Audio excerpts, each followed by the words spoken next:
Assalamualaikum warahmatullahi wabarakatuh dan salam sejahtera. Okey, hari ini kita akan belajar matematik tingkatan 5 di bawah topik matematik pengguna percukaian ya. Jadi kita akan belajar bahagian pengiraan cukai jalan, cukai pintu, cukai tanah dan cukai jualan dan perkhidmatan. Bagaimana kita nak mengira cukai jalan? Okey, cukai jalan yang dikenakan adalah berdasarkan kepada kapasiti enjin kenderaan tersebut ya.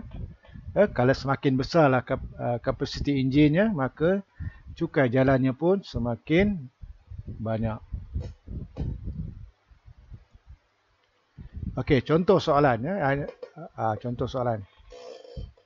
Okey, jadual di bawah menunjukkan kadar cukai jalan motosikal ya di Sabah dan Sarawak. Encik Peter memiliki sebuah motosikal kegunaan persendirian di Sabah dengan kapasiti enjin 250cc. Hitung cukai jalan untuk motosikalnya. Jadi ini jadual ya. Jadi kalau kita lihat di sini, enjin kapasitinya ialah 250cc. Jadi di manakah kadar cukainya? Itu dia ya, RM12. Itu cara kita melihat jadual ya, kadar cukai ya. Jadi yang ini ialah untuk jadual kadar cukai bagi negeri Sabah dan Sarawak. Contoh soalan yang kedua ya. Jadual di bawah menunjukkan kadar cukai jalan ya, kereta persendirian di Semenanjung Malaysia.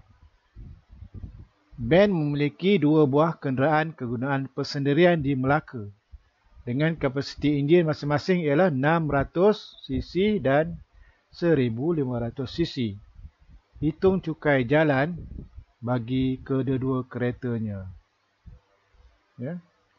Jadi kita lihat di sini, yang pertama ialah 600cc ya. 600cc ialah kenderaan yang pertama, dan yang kedua ialah 1650cc. Okey, yang pertama ni ialah 600cc. Jadi lihat pada jadual, tempatnya ialah pada baris yang pertama ni. 1000cc dan ke bawah, mana 600cc di bawah 1000cc. Jadi kadar cukainya ialah RM20. Okey, seterusnya untuk kenderaan bersisi 1650. Di manakah tempat daripada jadual ni? Di sini ya. 1650 di sinilah.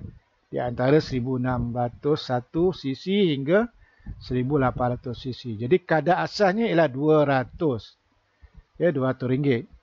Jadi baki dia setelah kita tolak ya, 1650cc ni kita tolakkan dengan 1600. Jadi berbaki 50cc. Jadi 50cc lah akan darab dengan 40 sen. Macam tu ya. Jadi RM200 ni ialah kadar asas, tambahkan dengan baki ya.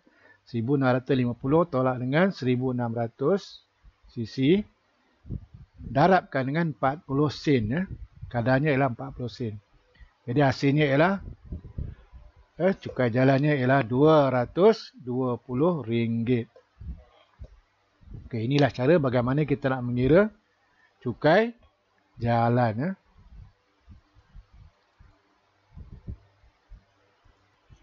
Baik, bagaimana nak mengira cukai pintu pula? Okey, kadar cukai pintu ditetapkan oleh pihak berkuasa tempatan ya, berdasarkan lokasi dan jenis hartanah. Jumlah cukai yang perlu dibayar setiap tahun bergantung pada kadar cukai yang dikenakan atas nilai tanah.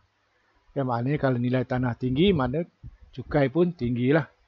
Jadi kita gunakan rumus ya, gunakan rumus untuk mengira cukai.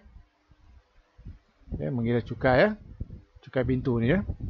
Iaitulah sama dengan kadar cukai pintu darabkan dengan nilai tahunan.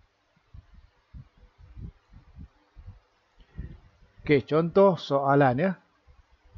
Nariah memiliki sebuah rumah di rumah kediaman di Teluk Intan. Dia menerima bil cukai pintu daripada Majlis Perbandaran Teluk Intan. Diberi bahawa nilai tahunan ialah RM1,800, ya. Dan kadar cukai pintu ialah 10.5%. Hitung cukai pintu yang perlu dibayar oleh Nariah setiap setengah tahun. Jadi kita gunakan rumus, ya, jumlah cukai pintu sama dengan kadar cukai pintu didarabkan dengan nilai tahunan. Jadi kadar cukai pintu ialah 10.5%. 10.5% kita darabkan dengan nilai tahunannya 1,800. Jadi jawapannya ialah RM189 setahun. Jadi soalan mengendaki setengah tahun, kita bahagikan dengan 2. Jadi kita akan dapat RM94.50 untuk setiap setengah tahun.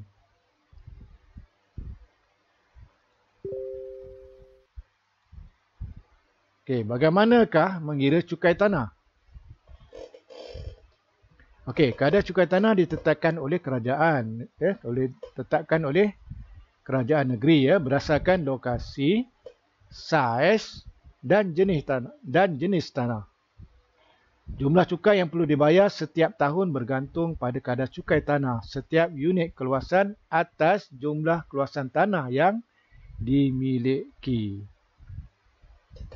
Okey, jadi kita gunakan rumus juga, ya, menggunakan rumus, ya, kadar cukai tanah bagi setiap unit keluasan darabkan dengan jumlah keluasan. Baik, okey, ini contohnya, ya. Contohnya, Encik Ahmad memiliki sebuah rumah berkeluasan 180 meter persegi. Diberi bahawa kadar cukai tanah yang dikenakan ialah 53 sen, ya, setiap meter persegi. Hitung jumlah cukai tanah yang perlu dibayar oleh Encik Ahmad, ya, setiap tahun. Jadi gunakan rumus tadi, ya, gunakan rumus, ya, kadar cukai tanah setiap unit keluasan, ya, iaitu 53 sen darab dengan jumlah keluasan 180. Jadi kita akan dapat jawapannya ialah RM95.40 setahun.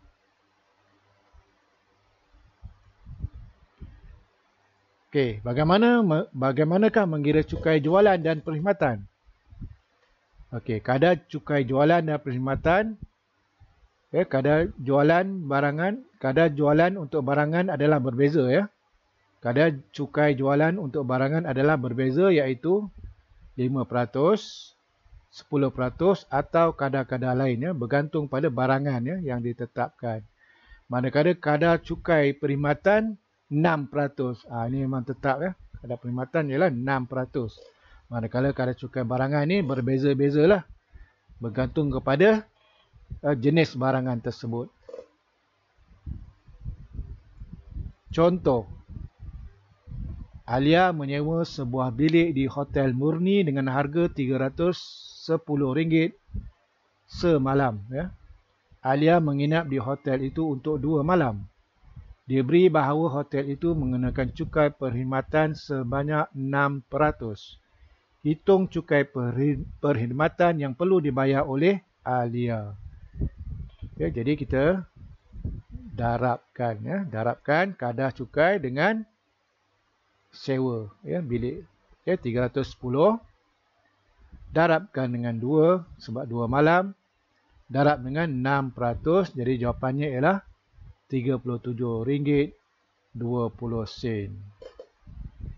Jadi saya rasa anda dapat memahami dan dapat mengikuti apa yang telah cikgu sampaikan. Sekian, terima kasih. Jumpa lagi, ya, di lain masa.